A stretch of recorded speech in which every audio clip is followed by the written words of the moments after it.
우리를 위하여 하나님께서 싸우신다라는 제목을 가지고 함께 하나님 말씀을 나누고자 합니다. 오늘 본문이 있기 전까지 있었던 역사적 배경을 간략히 좀 살펴보았으면 좋겠습니다. 하나님께서는 창세기에서 아브라함을 통해서 온 세상 가운데 복을 주시겠다 말씀하셨습니다. 그에게 언약을 주셨고 아브라함은 믿음으로 하나님의 그 언약에 반응합니다. 하나님께 믿음으로 반응한 아브라함의 믿음을 하나님께서는 의로 여기시고 공식적으로 언약을 체결하셨습니다.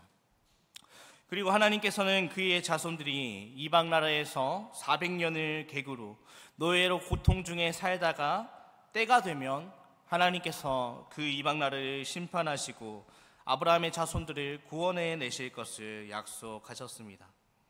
정말 하나님의 말씀대로 아브라함의 손자인 야곱의 때에 엄청난 가뭄으로 인해서 야곱은 애굽으로 내려가게 되었고 그곳에서 그와 그의 모든 가족들이 정착을 하게 되었습니다. 그 후 많은 시간이 지나고 야곱이 죽게 됩니다.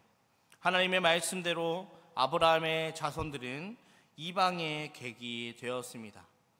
그곳에서 그들은 노예가 되어 이방 왕을 섬기게 되었습니다. 물론 그곳에서의 시간은 결코 헛되지 않았습니다.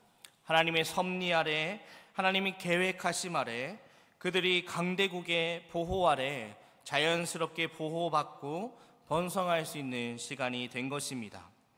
노예의 신분으로 있었지만 그들은 그 땅에서 생육하고 번성하고 강하게 성장해 갈 수 있었습니다. 그리고 드디어 하나님의 때가 되었습니다. 하나님께서 아브라함에게 약속하셨던 것을 기억하시며 신실하게 이행하십니다. 그 약속을 지키시기 위해 하나님은 한 사람 모세를 부르십니다. 모세에게 자신을 아브라함과 야곱과 이삭의 하나님으로 알리면서 그 자손들을 애굽에 있는 내 백성이라 부르시며 그들을 애굽인의 손에서 건져내어 아브라함에게 약속하신 그 땅으로 인도하실 계획을 하나님께서는 밝히셨습니다.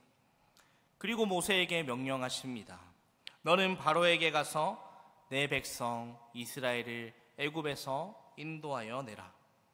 하나님께서는 모세와 함께 하셔서 10가지 재앙을 통하여서 바로의 강팍한 마음을 돌이키십니다. 그리고 이 모든 재앙과 사건들을 통하여서 바로와 당시의 애굽인들 뿐만 아니라 모든 사람들이 참된 신이 하나님이심을 알게 하셨습니다. 하나님만이 유일한 신이시며 하나님만이 이스라엘의 통치자시며 애굽에 있었던 모든 신들은 가짜 신이며 하나님만이 참된 신임을 보이셨습니다. 이스라엘 백성들이 애굽에서 나왔을 때 어떠한 마음이었을까요? 아마 하나님께서 그들을 보호하시고 10가지 재앙을 통해서 그 애굽 나라에 재앙이 임하는 것들을 보면서 정말로 하나님께서 신이시구나, 정말 하나님께서 우리를 약속의 땅으로 인도해 가시는구나 라고 생각을 했을 줄 모르겠습니다. 지금까지 계속해서 종살이하며 힘든 고역으로 하루하루를 보내다가 하나님께서 보내신 모세를 통해 그들이 이끌림 받게 하시고 하나님의 이적과 하나님의 능력을 보여주시고 그들을 애굽에서 나오게 하셨는데 이스라엘 백성들은 어떤 마음으로 있었겠느냐는 말입니다. 하나님께서 광야로 나온 이스라엘 백성들을 또한 보호하셨습니다. 구름 기둥과 불 기둥으로 그들을 지키시고 인도하셨습니다. 오늘 본문 말씀 전까지의 상황이 바로 이렇습니다. 어떻게 보면 상황이 되게 파란만장하게 흘러가지 않습니까? 해피엔딩으로 끝날 것처럼 보입니다. 다 끝난 것처럼 보입니다. 바로는 백기를 들었고 이스라엘 백성들은 그 땅에서 수많은 금과 은과 폐물과 옷 등을 취하여 나왔습니다. 이제 약속의 땅에 들어가기만 하면 될 것 같았습니다. 하지만 변수가 생겼습니다. 바로가 마음을 뒤바꾼 것입니다. 이스라엘 백성들이 애굽에서 나간 후 시간이 좀 흘러가였습니다. 그러자 바로의 생각이 바뀌었습니다. 아무리 생각해도 그들을 자유롭게 내어준 것이 자신의 나라의 큰 손해를 보고 있다는 것입니다. 지금까지 잘 부려먹던 이스라엘 종들이 다 그냥 내보낸다니, 우리의 재산을 들고 간다니, 이런 일은 있을 수 없다라고 생각을 합니다. 출애굽기 14장 2절 말씀을 보니 이스라엘 자손에게 명령하여 돌이켜 바다와 빅돌 사이에 비아이롯 앞 곧 바알스본 맞은편 바닷가에 장막을 치게 하라라고 하나님께서 명령하셨습니다. 그런데 하나님께서 말씀하신 이 명령은 어떻게 보면 이해할 수 없었습니다. 하나님의 명령대로 순종하였더니 지금 이스라엘 상황이 어떠냐면 마치 광야에 갇힌 것처럼 전혀 도망칠 곳이 없는 곳에 장막을 친 것입니다. 그것은 군사적으로 봐도 전혀 타당하지 않은 명령이었습니다. 바다 외에는 도망갈 곳이 없는 그런 곳에 이스라엘 백성들은 장막을 치고 있는 상황입니다. 그 상황을 바울이 전해 듣습니다. 그리고 바울은 생각합니다. 지금 이스라엘이 광야에서 길을 돌이킨 것을 보니 그들이 길을 잃고 헤매고 있다 라는 생각을 했을지 모릅니다. 또한 바울이 애굽이 가지고 있는 신에 대한 관점에서 본다면 여호와는 광야에서 힘을 못 쓰는 그런 신이 아닌가라는 마음이 생겼을지 모르겠습니다. 이윽고 바로는 마음을 돌이키게 되었습니다. 이윽고 이스라엘을 추격하여 다시 그들을 애굽 나라의 종으로 삼으려는 마음을 품습니다. 이스라엘 백성들 앞에 큰 고난이 찾아오고 있는 것입니다. 하나님께서 인도하시니 이스라엘 백성들이 평온하게 아무 위계 없이 약속의 땅으로 잘 들어갔더라라고 성경이 말한다면, 인간적인 관점에서, 인간적인 생각으로 우리 입장에서 얼마나 깔끔한 마무리입니까? 애굽에서의 고난의 생활에서 약속의 땅으로 인도하신 하나님, 중간에 어떤 험난한 길, 고난의 길이 없다면 너무나 깔끔하지 않습니까? 하지만 끝인 줄 알았는데 끝이 아니었습니다. 결말인 줄 알았는데 절망이었습니다. 절망할 수밖에 없는 상황. 이스라엘은 숫자가 많았습니다. 여성과 아이, 노인과 포함하면 대략 200만 명이라는 숫자가 애굽에서 나왔습니다. 하지만 숫자만 많았을 뿐입니다. 그들은 군대가 아니었습니다. 아무런 무장도 하지 않은 이스라엘 200만 명이 가장 최신식의 무기로 무장한 강대국인 그 애굽의 군대를 이길 수 있겠습니까? 그 당시 강대국이었던 애굽에 대적할 수 있겠습니까? 도망을 가려 해도 지금 사방이 막혀 있습니다. 바닷가로밖에 도주할 수밖에 없는 상황이 그들에게 놓여진 것입니다. 성도 여러분, 우리의 인생에도 고난의 길이 없이 하나님께서 우리의 인생길을 인도하시니 행복한 일만 가득하였더라 라고 쓰여진다면 우리는 참 어떻게 보면 인간적인 생각으로 기뻐 보입니다. 늘 풍성하고 형통하고 아무런 걱정과 염려 없이 잘 살아갔다라고 우리의 인생이 그렇게 쓰여진다면 얼마나 보기 좋아 보입니까? 그렇다면 아마 그것들을 보고 세상 사람들도 예수님을 믿으면 저렇게 형통할 수 있구나라고 생각을 하지 않겠습니까? 하나님을 믿었더니 모든 일이 술술 잘 풀립니다.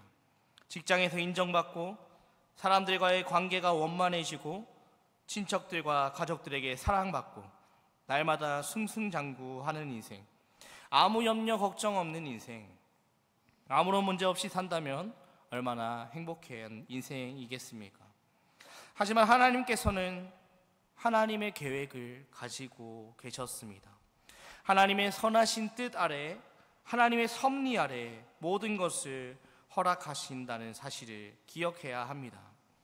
아무쪼록 이스라엘은 평온할 줄 알았고 애굽에서의 두려움이 이제 끝인 줄 알았지만 바로의 군대에게 추격을 당하는 상황을 맞이합니다.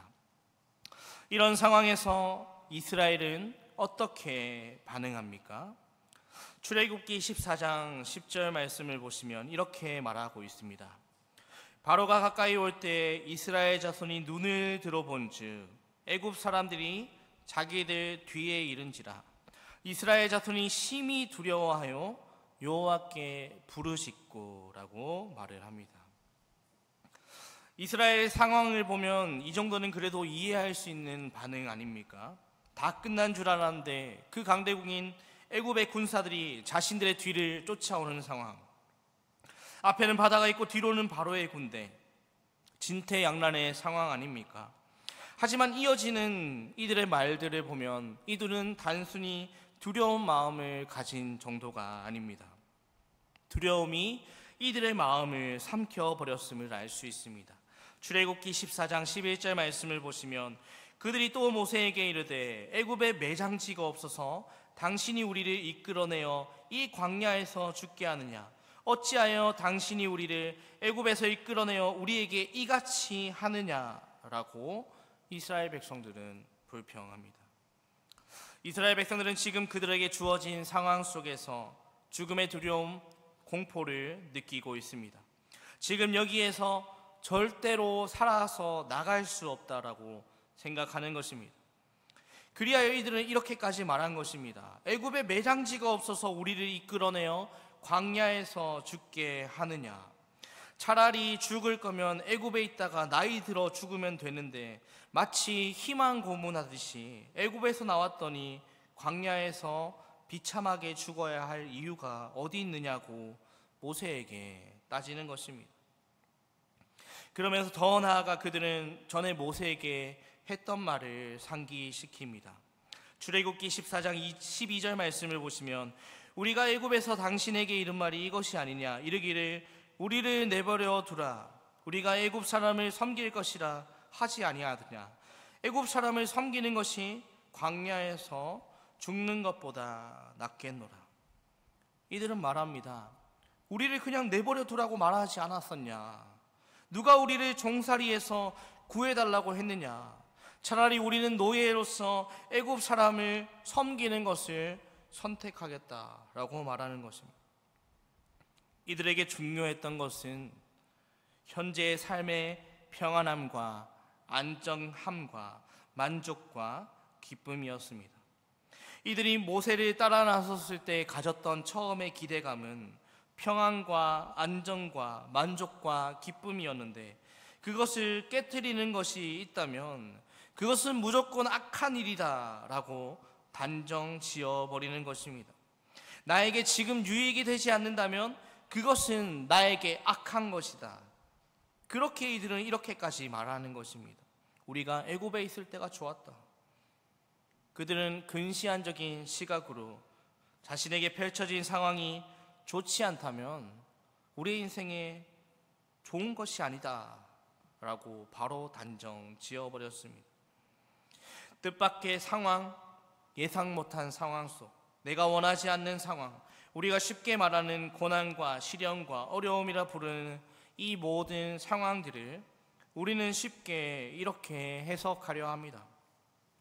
고난은 나에게 좋지 않다라고 단정 지어버리는 것입니다. 고난이 지금 나의 평안함을 해치기에, 고난이 나에게 지금 나의 안전함을 빼앗기에 단순히 그것만을 벗어나는 것을 최우선의 목표로 삼습니다. 그렇게 할 수 없을 때에는 그런 상황을 만들었다고 생각되는 원인을 찾아서 책임을 묻는 것입니다. 이스라엘 백성들이 그러하였습니다. 모세, 왜 우리를 이곳으로 끌어내렸냐? 왜 우리의 안전을, 우리의 평안을 해치느냐라고 책임을 전가해 버리는 것입니다.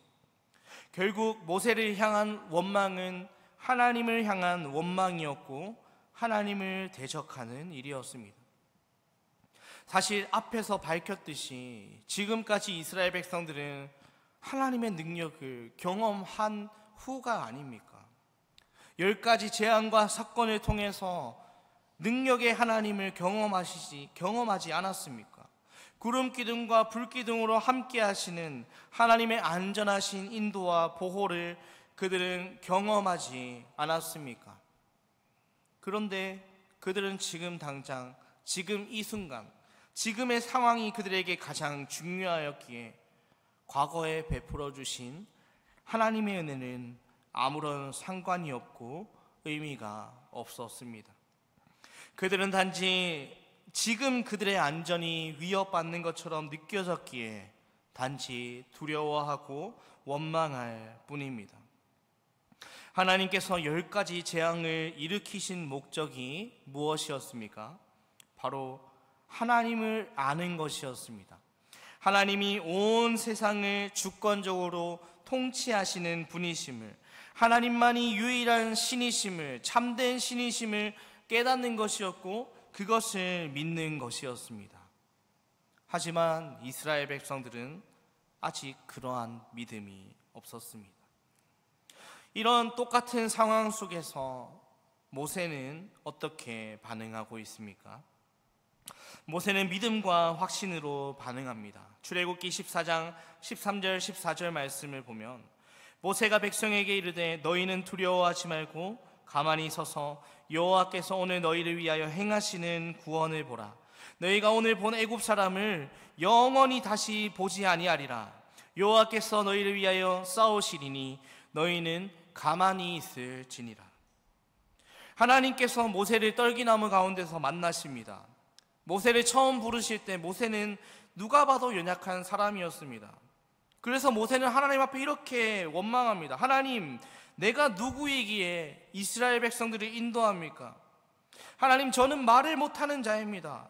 하나님, 보낼 만한 자를 보내소서라고 이야기했지 않습니까? 하지만 지금의 모세는 전혀 달라졌습니다. 그는 두려워하는 백성들에게 두려워하지 말라라고 말합니다. 애굽의 강력한 군대를 보며 죽음의 두려움에 쌓여있던 원망하던 백성들에게 그는 이렇게 도전합니다. 너희는 가만히 서서 오늘 너희를 위하여 행하시는 여호와의 구원을 보라. 너희가 두려워하는 애굽의 군대, 너희는 애굽 사람들을 이제는 정말 영원히 보지 못할 것이다. 너희가 죽을 것이 아니라 이 애굽 군대가 하나님의 심판을 받아 죽게 될 것이다. 이것을 위해서 너희가 싸울 필요가 없다라고 말하며 확신하고 말하고 있습니다.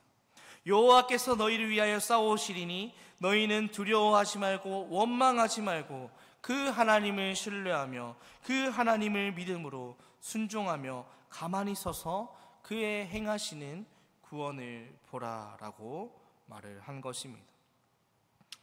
모세의 이 확신이 어디에서 나왔습니까?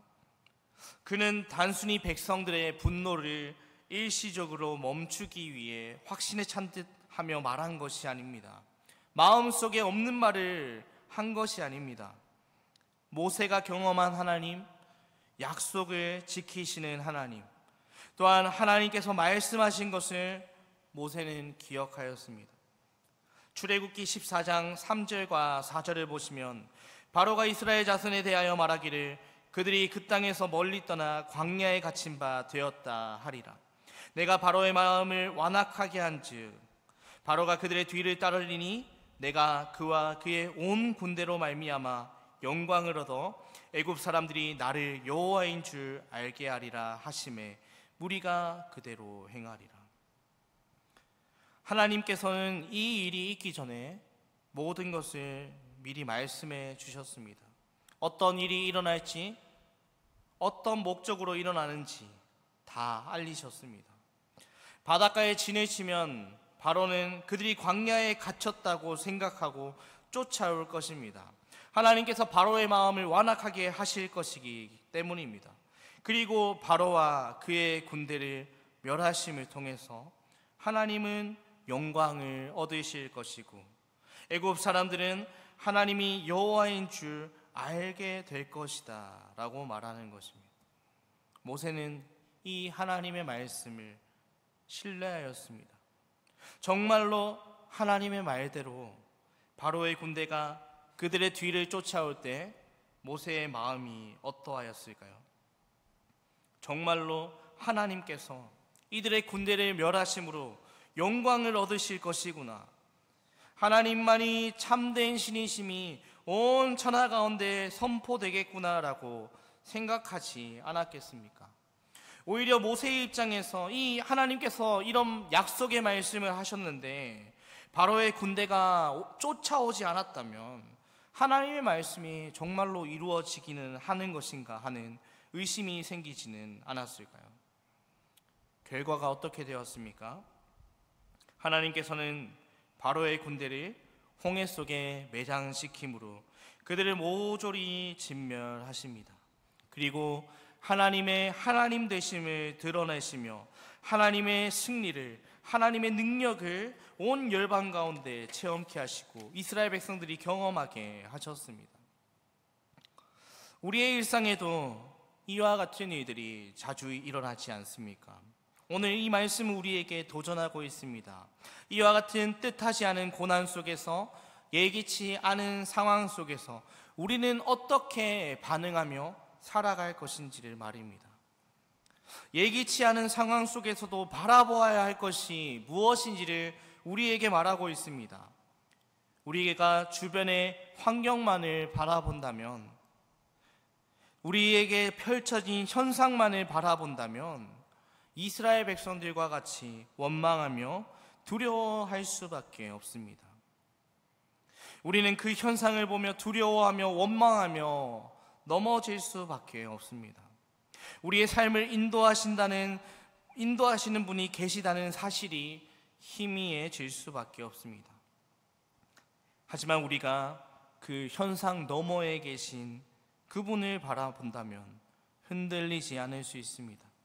우리의 삶의 힘든 순간, 예기치 않은 상황 속에서도 우리의 마음을 지킬 수 있는 분은 하나님께서 온 우주 만물을 하나님의 섭리 가운데 하나님께서 통치하시고 계신다는 사실입니다. 또한 그 모든 것들을 통치하시고 다스리신다는 그 하나님이 나의 삶 가운데 계시다는 사실이 바로 우리의 마음을 지킬 수 있는 비결입니다. 믿음의 눈으로 바라본다면 고난과 같은 환경 너머에서 더 큰 일을 계획하시고 더 선한 길로 인도하실 하나님의 역사를 바라볼 수 있는 순간임을 깨닫게 되는 것입니다. 그렇기에 우리는 원망하지 않고 두려워하지 않고 오히려 하나님을 겸손히 의지하며 하나님을 향한 믿음이 더욱더 굳건해질 수 있는 것입니다. 말씀을 맺겠습니다. 이스라엘 백성들 가운데 구름 기둥과 불 기둥으로 인도하신 그 하나님이 오늘 우리의 하나님 되십니다. 이스라엘 백성을 나의 백성이라 칭하신 하나님께서 오늘 또 우리 성도들을 내 백성, 내 자녀라 말씀하십니다. 우리의 삶에 고난이 있을진데 그 너머에 우리를 향해 예비하신 하나님의 은혜를 바라보기를 원합니다. 먼저 성급히 원망하며 불평하는 것이 아니라 오히려 우리의 삶 가운데 지금까지 인도하여 주심을, 지금까지 베풀어 주셨던 그 은혜들을 기억하면서 하나님이 우리의 좋은 아버지 되심을 기억하며 그 하나님의 일하심을 기대하기 원합니다. 우리의 눈앞에 공경밖에 볼 수 없지만 하나님 아버지께서는 이미 가장 좋은 방법으로 우리의 인생을 인도해 가고 계십니다. 우리의 생각 넘어 놀랍게 역사하시는 그 하나님의 은혜에 감사하며 모든 상황 속에서도 하나님만을 바라보며 하나님을 의지하며 하나님을 의심하지 않고 하나님의 일하심을 기대할 수 있는 저와 성도님들의 삶이 되시기를 주님의 이름으로 축복합니다. 시간 기도하겠습니다. 참 좋으신 아버지 하나님, 오늘 또 우리의 상황 속에서 아버지 하나님께서 선하신 뜻대로 우리의 삶을 인도하고 계심을 고백합니다. 하나님, 예기치 않은 상황 속에서 이스라엘 백성들은 하나님께서 베풀어 주셨던 그 은혜들을 망각하며 하나님께 원망하였습니다. 하지만 아버지 하나님, 우리가 그와 같이 않기를 원합니다. 우리의 삶 속에 예기치 않은 상황들, 혹은 내가 원하지 않는 상황들, 고난이 우리에게 찾아올지라도 그 너머에서 우리의 삶 가운데 모든 것들을 다스리시고 통치하시고 계시는 그 하나님이 우리 가운데 곁에 계심을 믿어 의심치 않게 도와주시옵소서. 그리고 그 하나님이 우리의 가장 좋은 아버지 되심을, 그 하나님이 우리의 삶을 가장 선한 길로 인도하심을 믿어 의심치 않게 하셔서 모든 상황 속에서도 감사하며 하나님을 의지하며 하나님만을 바라볼 수 있는 복된 주님의 백성들 될 수 있도록 하나님 인도하여 주시옵소서. 이 모든 말씀 살아계신 예수님 이름으로 기도합니다. 아멘.